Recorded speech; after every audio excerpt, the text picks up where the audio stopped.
Hello everyone, today we talk about Wallachian infantrymen between the 11th and the 13th century roughly. So we'll maybe say Vlachs for the sake of brevity. Speaking of Wallachians, Vlachs is the same thing. There are many ways of calling them actually in the various local languages in the Balkans, and the root of this word is the same one, I don't know, that gave etymologically name to Wallonia, to Wales, etc. And or if you think about in certain Western, Southern Slavic languages, that in the Vlachia are the Italians, etc. Because this would be the term referred to the Romance-speaking populations in areas of frontier, either with the Germanic or the Slavic world, right? And today we will not deal with the ethnogenesis of the Vlachs and the Aromanians, etc., as it's a complex problem, and it's fundamentally still unresolved because of the great modifications that occurred in the Balkan settlement, demographics, etc., and that fundamentally are not traceable historically. This is the problem, right? We're not dramatically documented. It seems that fundamentally the Vlachs were descendants of Romanized Thracian and Illyrian tribes, right? So that they had much in common with the Albanians, right? And in addition to being somewhat similarly ancient people predating the Slav conquest and colonization of the Balkans in general, the inhabitants, the indigenous inhabitants of the Carpathian area in the south, where eventually these people would coagulate over the centuries, spoke this language descending from Latin. We made a video some months ago speaking of essentially the late Roman Dacia and some hypotheses about how certain languages remained. As you know, there is this semi-nomadic character of this population, for which it is believed that they migrated actually from the Balkans and north of the Danube at some point, as pastoral peoples, semi-nomadic in nature, albeit most of them were definitely shepherds, etc., but some settled naturally in village communities as well, and there was a degree of homogeneity also in this case. But these times are quite early, right? The Vlachs might have been properly tribally rather than feudally organized by definition at this point. This population eventually would be an important component, is probably most important of modern Romania in a sense, in the Romance, let's say, element that made of coming from Wallachia properly, aside from let's say Wallachia is a name extended by certain scholars also to, let's say, the northeast, in areas that stretch up to, I don't know what is today's Moldavia, even parts of the Ukraine, right? Because of the nomadic characters of these peoples. But the reason why they're so not well documented is that also they inhabited this, let's say, the lower Danubian valley area that was continuously the main corridor for the nomadic peoples of the Eurasian steppes to pour in the Balkans, mostly arriving to the Pannonian plain. So, in a sense, the Vlachs were within the eye of the storm for an area where the migration era basically never ended, right up to very recent times, compared to other European regions, right? So you can see there many influences, as we'll see from the Hungarians that eventually came to rule over those areas that remain, however, quite turbulent, difficult to control, but also by peoples like the Kipchak Turks at this point, right, from the other side. And the Carpathians were a bit this safe haven, this entrenchable position that, in fact, made stereotypically a bit the traditional tactics of these peoples that we will talk about in a while. Naturally, we don't have to be dogmatic at all. The geography doesn't dictate how you fight, right? The Vlachs fought by approximation. When we make these videos here, we stereotype, right? Because we have to define roughly what characterized something compared to others. But in the essence, these were essentially a mix between these sedentary and nomadic populations that had mostly would have any kind of trooper. They had heavy cavalry, as we will see, also somewhat Western style, not which is it's somewhat surprising in the level. From another, they were mostly, however, on foot. They were mostly archers. Right. Today we illustrate the typical Vlach infantryman from a later manuscript of the Battle of Posada in 1330, dating to the same manuscript to illumination to the 14th century, but is largely representative also about what we know about these peoples in the first place, also from the previous centuries, right? Most Vlachs were Orthodox Christians, albeit some living within Hungarian territory became Catholic.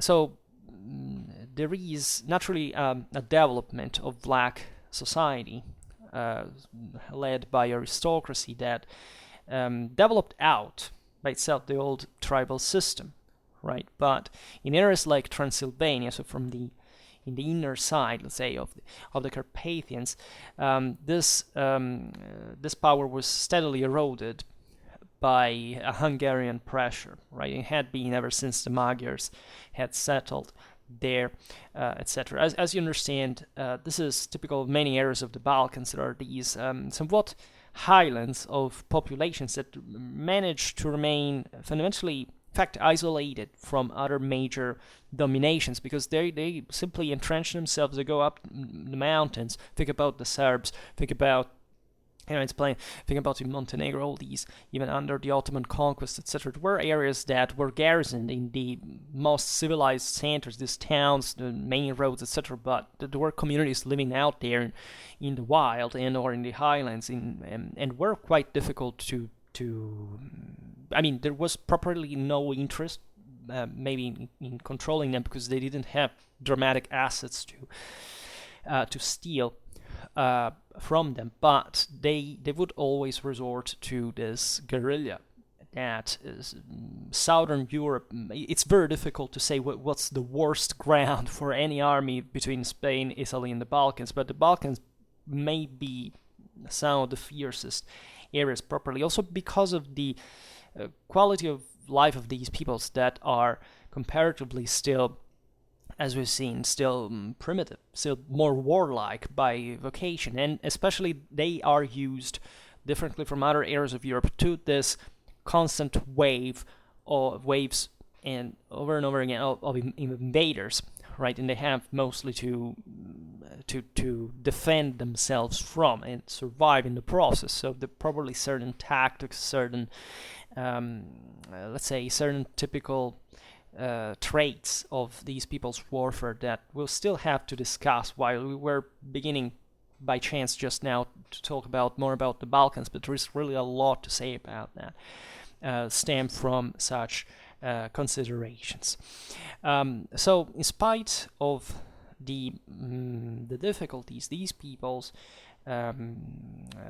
like a warlike Romanian elite, let's say, led by the regional voivodas, so properly the military commanders and this governors slash like dukes, we could say, from the western side, and the XI-XIII, still existing around Maramuresh, for example, and other parts of eastern Transylvania, held out. Right, they defended these regions from nomad infiltration well into the 14th century.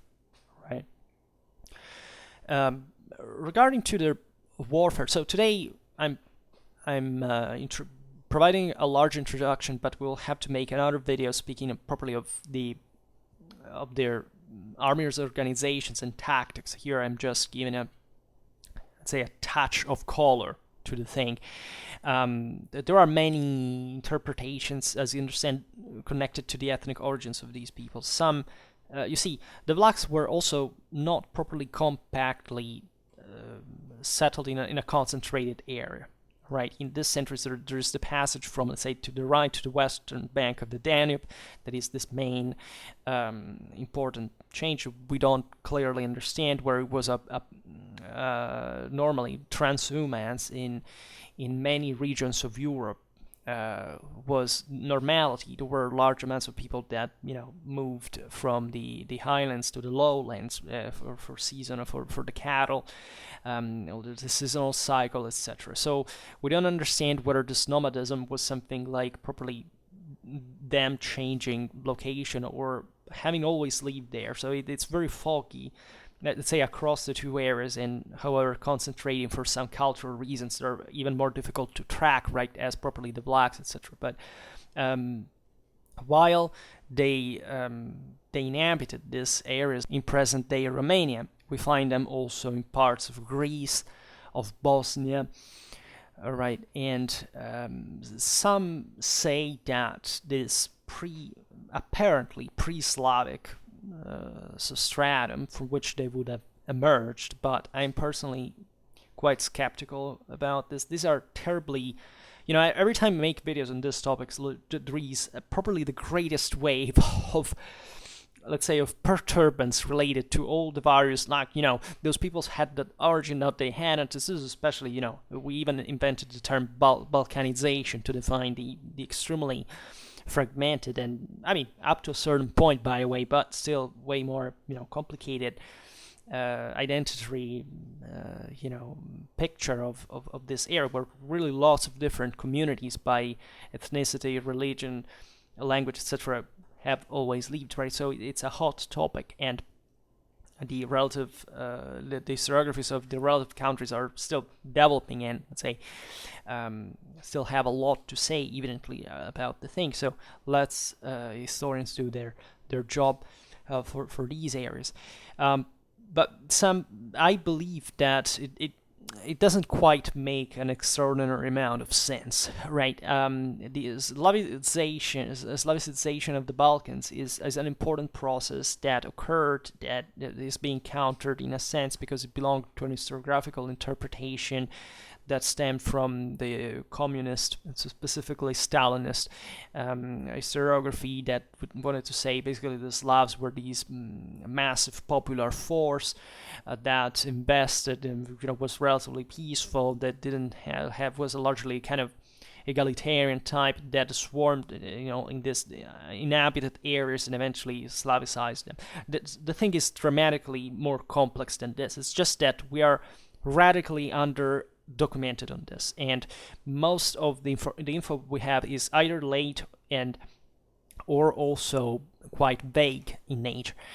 It's obvious that many of these peoples had simply remained there ever since antiquity, right? And some have wanted, but for example, there are some scholars that say that among the Vlachs there were certain military traditions of classical legacy, including, let's say, military or funeral games by jousting horsemen. But even in that, if you know the videos we make on Schwerpunkt that look at the equestrian route, essentially, of all Indo-European culture and mythology, etc., you can't really say, right, that there was an equestrian military tradition among the Balkans, within the Balkans, more, let's say, deriving from the ancient times that, for example, the Slavs wouldn't have, especially at this point. Right, it doesn't make any sense, right?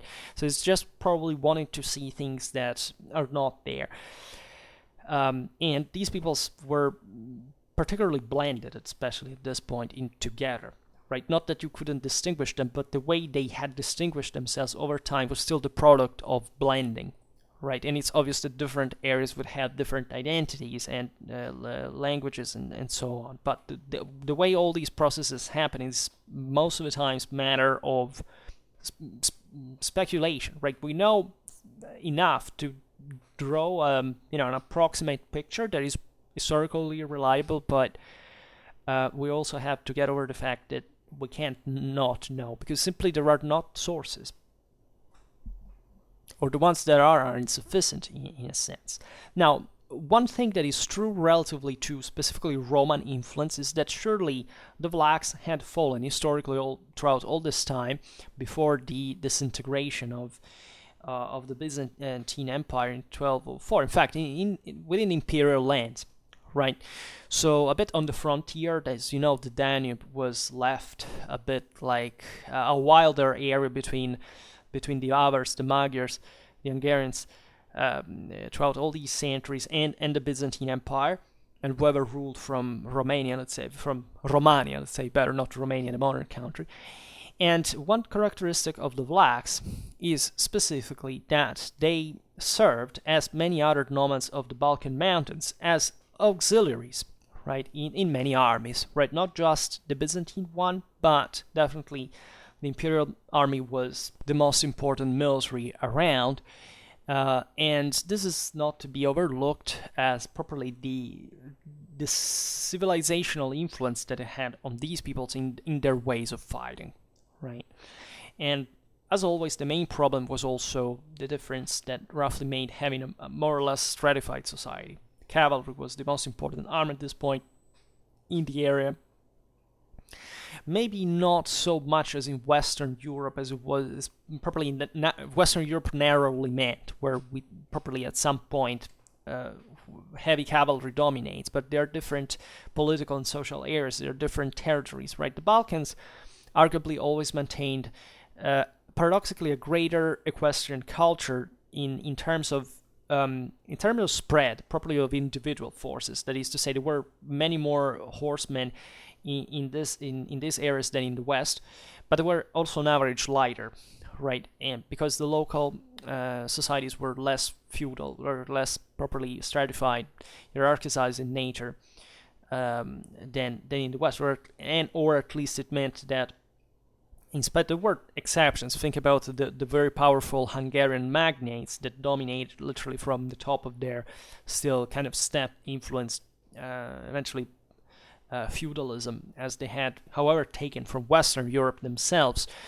But these peoples, and also given the very tough ground of the Balkans, surely infantry had a very important role and remained always quite, the Slavic warfare in general, especially coming from the early Middle Ages, was mostly characterized by this fanatic defensive capacities, right? They were, it is true that they were objectively less stratified, were more egalitarian as people, so the best way they could do more was having this stout infantries entrenching into hill forts, etc., and fighting to the death in a sense, from annihilation.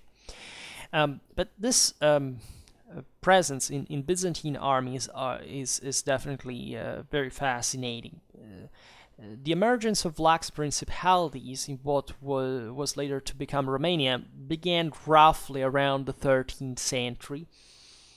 For many reasons, generally speaking, this century is the apex of the great medieval civilization. There was a lot of, prosperity around compared to previous centuries, so the old tribal structure was breaking down while feudal systems were evolving under the local hospodars or magnates. However, another important factor was, at this point, the revival of the Bulgarian Empire, right? And the Vlachs participated together with the Bulgarians and the Ecumens in the construction of this important Danubian power, and the most important event in the area, as we were saying before, is the sack of Constantinople in 1204. So the collapse of this colossus that up to the previous centuries had, by the way, strongly re-expanded in the Balkans and along the Danubian region up to Croatia, and really having and integrating in the process all these elements. So there were important changes around in the previous centuries that had brought to the local elites also to become more, that had been co-opted, had been in a sense more participated to the development of the times. And now with the sudden collapse of of the Byzantine Empire, and the creation of the Latin Empire, that however was fundamentally crippled by military defeat after the very first years of reign. The whole area fell into disarray, in a sense, into anarchy in many areas, and all these local elites took advantage of that, and therefore began to seize territories like crazy, etc. As we were saying before, you see, eventually the Palaiologoi would manage to reconquer the area, but as far as the Balkan hinterland was concerned, the local elites were not loyal, right? There were major population movements exactly from the nomadic Vlachs that caused problems, right? That not even a separate European army could solve at that point. The Vlachs were present, for example, also in Thessaly, right? From the local mountains, they dominated around, and they eventually established a principality in the plains. Too, fortified towns, and maintaining in this area large forces of pronoia cavalry. That was this quasi-feudal Byzantine system that, however, at this point had been influenced after the Latin experience along Western lines, and we see also an interesting degree of Westernization. Even, I don't know, this is quite evident in arms and armor, albeit some kind of local Byzantine influence will always remain, historically speaking. But the West also was pouring in culture. Also, markets of arms and armor were spreading along the Danube. Romanian nobility, I don't know, if you look at 15th century armor, that's basically Milanese, right? Maybe not full plate, because they couldn't often afford the whole thing, because they were, as we were saying, weren't extremely rich, but still strongly dominated. By the 15th century, the Byzantine army is somewhat very similar to the Western one. It's properly in appearance, right? Properly, there is all the collapse of 1204 had brought to an enormous gap being filled, in a sense, exploited by the West as well, in so many ways. So this is more or less the picture we're trying to talk about, naturally coming from the 11th century, it's much previous to that, but also simpler and more tribal in nature, as we've seen. So as far as properly the Vlachs are concerned, the term Vlachoi, or Valachians, is first recorded in around 976 AD. There are other hints before, but this is in Cedrenus Chronicle. For that time, previous time, and at this point, the Vlachs lived predominantly south of the Danube, apparently, right, and were described as nomadic herdsmen and fundamentally brigands. This is a characteristic of these people. So much of the term Vlach today is also derogatory in many areas in the Balkans, etc., because it is associated to the nomad, right? It's a bit like the prejudices about, towards gypsies and all these things. But, pastoralism, it was present there intensively for many other peoples. And this term mostly, this characteristic mostly had to do properly in the majority of them lived like. And even in the 12th century, Anna Komnena still describes the Vlachs as nomads. In 1160, the Navarrese Jewish traveler Benjamin of Tudela refers to their brigandage, right?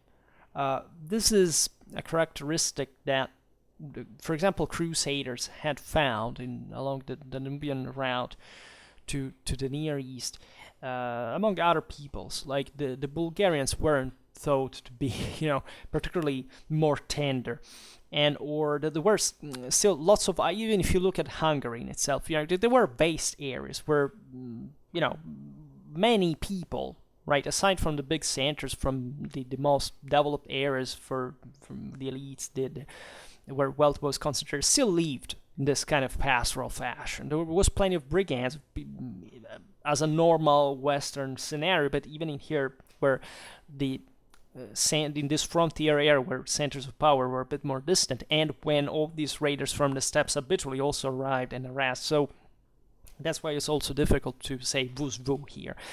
But let's say that by the beginning of the 13th century, as we were saying before, many Vlachs had begun to settle as farmers north of the Danube as well, in the territory that would become, in fact, Wallachia. While other Vlachs actually lent their energies, as we were saying before, as mercenaries or subjects to a certain extent, for the establishment of the Second Bulgarian Empire, with the Bulgarians, the Cumans.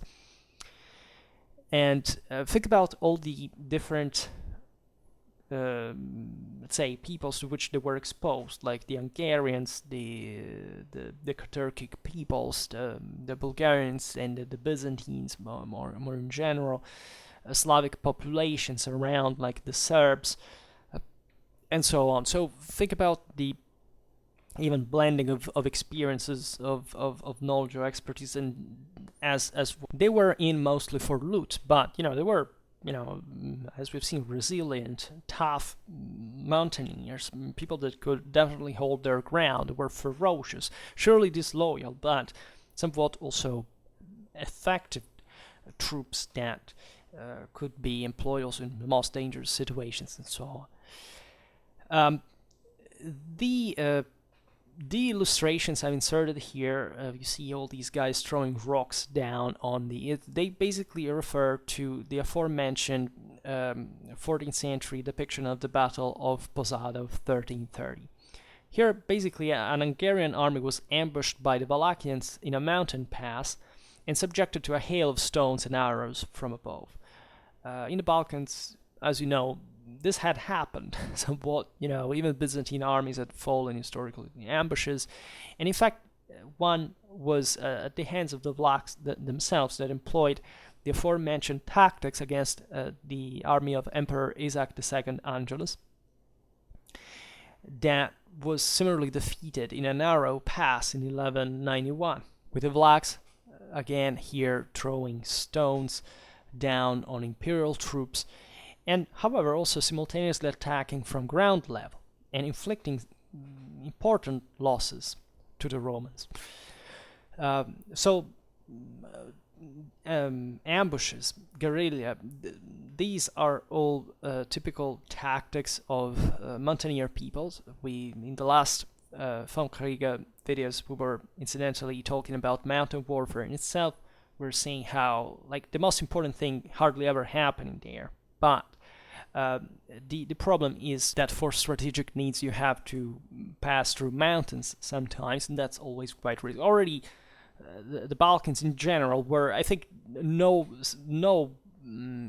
campaign waged by whomever in the area, even by the same local peoples, was ever devoid of somebody, even not properly an organized army, but some local clans or whatever, trying to ambush you in a way or another, and attack in some part of the supplies, or trying to cut out some detachments to kill them and loot them, and all these things. It was normality, and it was a situation that ever since the frontier had collapsed by the late Roman Empire, had fundamentally remained a bit in the same way. So the matter is that mountains are generally not important places to control. There is hardly any relevance there, right? You can't operate easily. Resources are also usually scarce. So the people who inhabit them are surely nowhere well discerned, but are poor, and there is no political, strategical need to drive them out of there. But the problem is that they can harass you from the mountains at the same time. So that's why the thing is never resolved at the end of the day, because it's always the same dynamic. And in these areas, it wouldn't change for millennia, right? So peoples were tough, were habituated to these dear living conditions, and were hungry and greedy and always in for sacking, looting, and exterminating, and serving thus also for some pay of loot, and acquiring some capacity that they would use at home to establish their own, as chieftains, their own seigneury, their lordship around the surrounding communities, and reinforcing and providing over time even some elite, which, as we've seen, is recorded, of course. Like, there is no people with no elite, no people without heavily armored element. They're always there. It's just how many they are compared to the rest of society. This is what makes the difference, even on who you can see fighting on the ground. And these illuminations are very beautiful because they show how, this typical shippish clothing that you can see of mountaineers, this poor equipment, right? We find actually swords, and it's interesting, but barely any armor, no armor at all, and exploiting here the ice in the ambush and throwing rocks downhill. Well, there's not many ways you can carry out an ambush in this sense, and so these were simple but effective means that they, as we've seen, employed successfully against different peoples, Hungarians, Byzantines, Turks, etc., and that they surely, profiting surely from the knowledge of terrain and knowing how to achieve surprise, etc. And also another typical item here's the sheepskin cap, as well as the trousers tied at the ankles, the sheepskin coats, as we've seen. And also there is some kind of ethnic stereotypization here, the black or dark brown hair, right? This darker element in phenotype that appears, that you can still see, I don't know, in some in Romania, mixed with otherwise evidently, I don't know, Slavic or even Germanic element, right? Of course, even there, everything blended together. About the origins are all to wonder, right? There are, no people on Earth has a majority of blonde hair, blue eyes. No, not even in Finland or Sweden that this is the case. But surely you can see some divide at some point in some country. Now, of course, after the social engineering coming from industrial revolution and whatever, when people moving from the countryside, mixing in cities, etc., these differences are very difficult to even track at some point. But there are studies on this, and it's fascinating to see how, at least in this illumination, if you stereotype them like that. But what is interesting is that is the length of the hair, a fashion that was probably adopted under Pecheneg or Cuman influence, because that was an important element as well. And in fact, you find in many peoples, not just those, among the Turks, I've made many videos about the Seljuks that also were the same thing, so it was a bit standard at that point, but it wasn't probably only that. It's interesting also that they're shaved, except for the mustache. So that's something else you find sometimes in the steppe. Now, it seems, by the way, that by the 11th century, the Vlachs included a large Pecheneg element proper, right? So much that towards the end of this period, the Hungarians used the terms Wallachian and Cuman interchangeably. So that speaks also properly of the ethnic blending that we were referring to before, and this probably, in part at least, also this darker phenotype that it was observed. But also here we don't have to cut things too neatly. There were a lot of dark Hungarians too, for that matter. And considering that the same Hungarians settled a freaking lot of Cumans fleeing from the Mongol invasion, probably in the Pannonian Basin, and that this element of the steppe every once in a while was continuously reinjected, but not just in there, also in, I don't know, as far as Slovakia or Poland, etc., that this stuff happened. It seems that the majority of Vlachs might have been properly armed with bows, whether on horse or on foot, with sword, saber, or mace for secondary armament. And this does resemble, indeed, more, let's say, nomadic warfare than sedentary one. And you can see here, consider that the area, the Danubian basin, had been historically been about archery, which doesn't mean just it's not necessarily an ethnic matter. Think about, of course, there had always been that blending, as we were saying before, but it's like, I don't know, in antiquity, if you look at the Thracians, I mean, the ones of the north were horse archers, the others were senators, there were division, the south were senators, so that reflected that important. Always remember this, the lower Danube there is literally the gate to the steppes, right? And that's where lots of these horse archers probably were in. And archery here suggests naturally a capacity, hit and run tactics that going parallel with this other general profile of ambushing, of skirmishing, etc. Javelins also apparently may have been a favorite weapon among these peoples, as also we've seen recently nomadic horse archers generally had. Recently we made a video about Pecheneg horse archers that were basically towards this point, especially the first centuries, like at least one of the major elements in number of Byzantine auxiliaries, and they naturally were all, let's say, passing through the aforementioned corridor, and more or less around this area were the Vlachs as well. Many that considered the Byzantines also settled on the Danubian frontier to defend it, so they would blend further with these other peoples. So think of the waves and waves. There is it seems that also the Varangians took the name of Vlachs for their own Germanic equivalent to define, at that point, I think, the Romans proper, the Byzantines, so just think at how even what does the name mean? That is, who are these people, right? Can we properly track a definite profile, knowing, understanding what they are? It's not clear, right? Sword, saber, and mace are also quite steps sounding, especially saber and mace, as was somewhat a standard equipment, at least for melee, melee fight for horse archers that generally weren't into hand-to-hand fighting more than much, but they still could.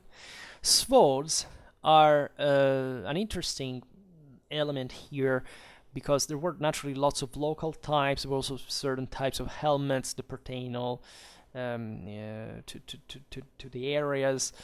Some very interesting, say, called Eastern helmets, found in Bulgaria, interestingly enough, with some margin for the aventails, things. But very Eastern armor is fascinating.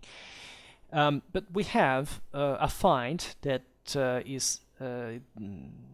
is now preserved at the Slatineanu collection at Bucharest in Romania. It's a sword from the Buzău or Buzău, I don't know how it's pronounced, area, at least conjecturally. So it would be Wallachia, right? Dating to the 13th century, roughly. And this is a surprisingly typically Western sword, right? Western swords would be around because Western mercenaries were present all over. The Hungarian kings often settled Western knights, as we've seen in the 13th century. I mean, in their own lands in the 13th century is the center of the Latin Empire. So it was actually plenty of Western mercenaries all around, and only God knows who this sword belonged to. Some have advanced. The region of Buzău is in the Wallachian lowlands, right? And there is naturally a difference properly between the communities that live in the highland and in the lowlands, because as we were saying before, the islands are more tribal areas, more difficult to reach with less resources, etc. The lowlands are generally the ones that are more open to trade, to exchange, and they also are more exposed. So they have more resources, so their armies are more organized, more functional. I mean, think about many areas in Europe. It's basically comparatively the same thing. So some authors have hypothesized that the Bujau sword may have been a German import via Hungary. The Hungarians now ruled Transylvania, and so they were next door to Wallachia. As you were saying, there can be tons of motives. Where does this sword come from? Right, Germany, generally speaking, for this broader Central European area, was the major arms and armor export, right, area, especially during the 11th and 13th centuries. There were lots of Germans, famously enough. I mean, in Romania, important so-called Saxon communities, as all over, basically up to Russia, etc.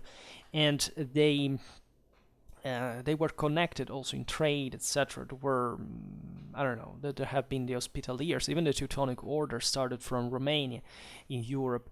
So all this Western stuff circulating is absolutely not surprising. So a typical Wallachian knight at this point might have probably been equipped in a way that looked maybe more Western than Eastern. When I say Eastern in this sense, I mean Byzantine fashion and or Turkic more influenced area.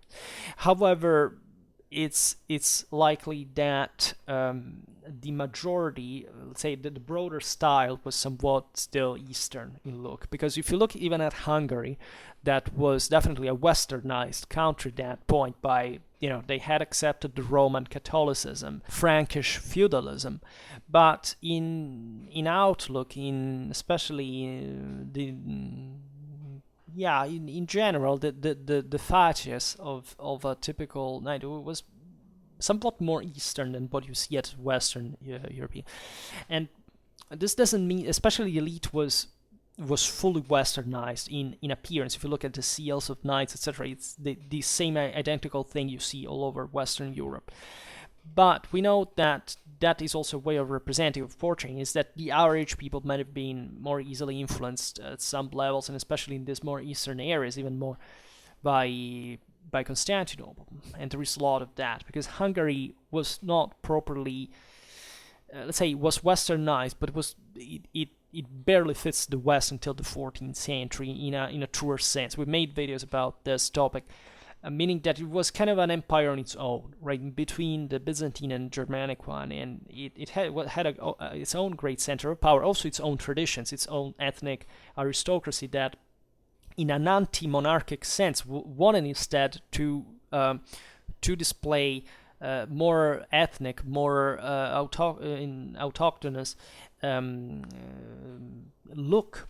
Right, there was literally politics passed through these differences, because naturally the kings had interest to keep the feudatories down. Instead, these that still considered themselves as somewhat autonomous clan leaders wouldn't like that much. And this is the broader story. We made, I think, 3 or 4 videos about Bohemia, Hungary, and Poland comparatively, and it's the same thing that you find in the Polish Szlachta. In anti-monarchy. In fact, all these monarchies would fail, right? It would all become elective and dysfunctional, and particularly Hungary was conquered by the Ottomans and the Austrians later on. But there is, in this sense, also properly a different political and social substratum that has to do even with the way they would look, because it was properly, there were different countries, resources were different, they were less urbanized, they were more agricultural, the communications were more scarce, so even the people were also less changing, right? These were less economically dynamic areas. So think even about Wallachia. So it's fair to say that albeit elites always display the most updated international stuff, the majority of troops would remain. You can imagine shepherds in the areas, like as the blacks were stereotyped, how they could appear. And these pictures I posted today are somewhat representative of that. They're actually the best images we have on blacks and their style of warfare, let's say. And yeah, we will keep talking about these topics. For now, we stop it here. I just hope that you enjoyed this video. If you did, please share it. Otherwise, leave a like or subscribe to my channel if you're interested in my upcoming content. And for now, I thank you heartily for listening to me. I wish you a nice time and see you next time. Bye.